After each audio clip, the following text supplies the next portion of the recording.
Okay, so welcome to the third character we're going to go over, the Vermling Mindthief.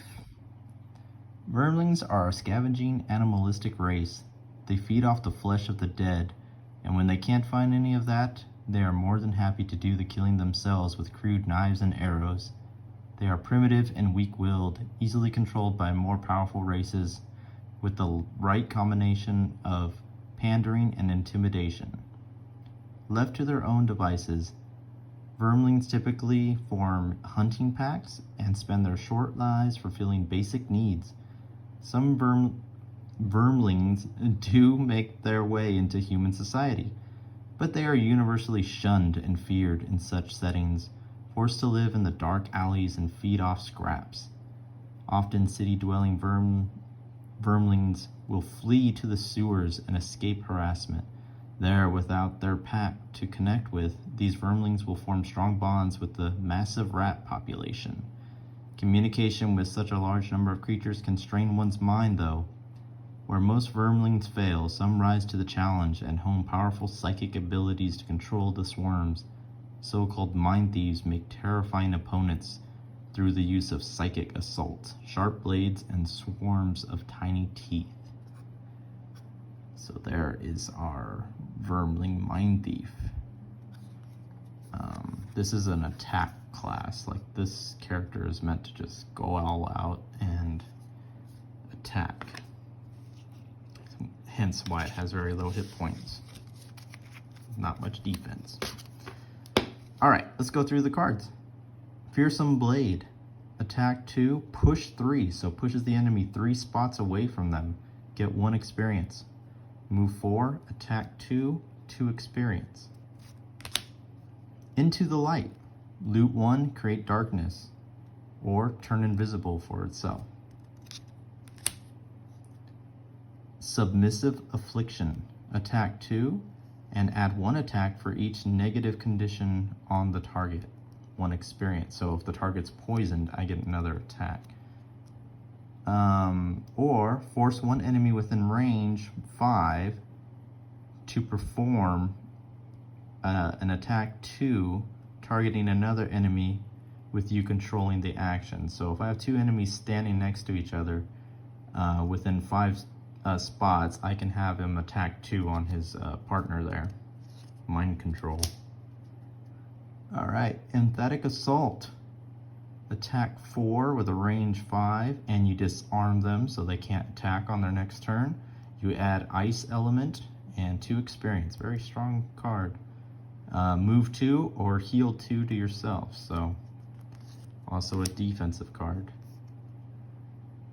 Perverse Edge. Attack 3, add 2 attack, and gain 1 experience for each negative condition on the target. So again, if somebody's poisoned. And just so you know, this character does start with a poison dagger, so a lot of poison getting thrown around. Or attack 1 with a range of 2, add stun, add the ice element, and 1 experience.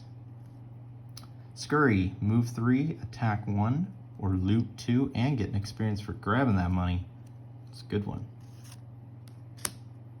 Gnawing Horde, this is a summon one.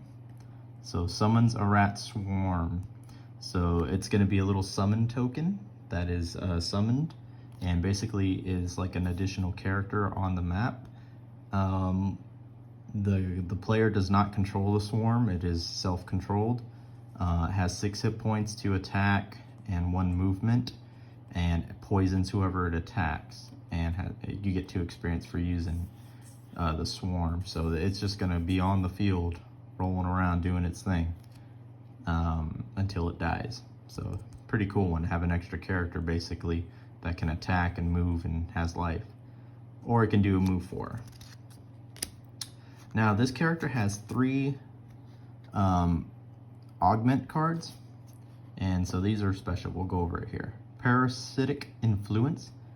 So on your melee attacks, heal 2 to yourself, and this card's going to attack 1. It's going to give you 1 experience, and then when I use another one of these 3 is when I discard this one. So it's continuous until I get rid of this one.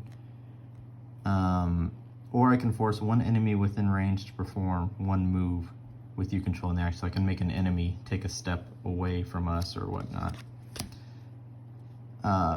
Feedback loop.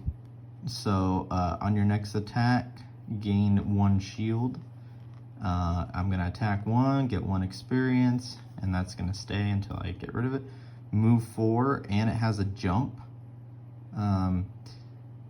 If I, in the movement in the same space you started in, I perform the muddle, and target all enemies move through. They all get the muddle, so they're all confused, basically. That's what muddle means, if I use that. It's a pretty strong one there. It's a lot of mind manipulation. And then the mind's weakness. On your melee attack, add 2 to attack. It's an attack 1, so it's going to be a 3 attack and 1 experience, and then an attack 1 and a wound if I go this route. So there is our Mindthief. Like I said, a lot of mind manipulation with controlling the enemies, and then as well as summoning the horde. So pretty cool character, very interesting, very different than the other 2 that we discussed. So hopefully that helps, and until the next video, there we go.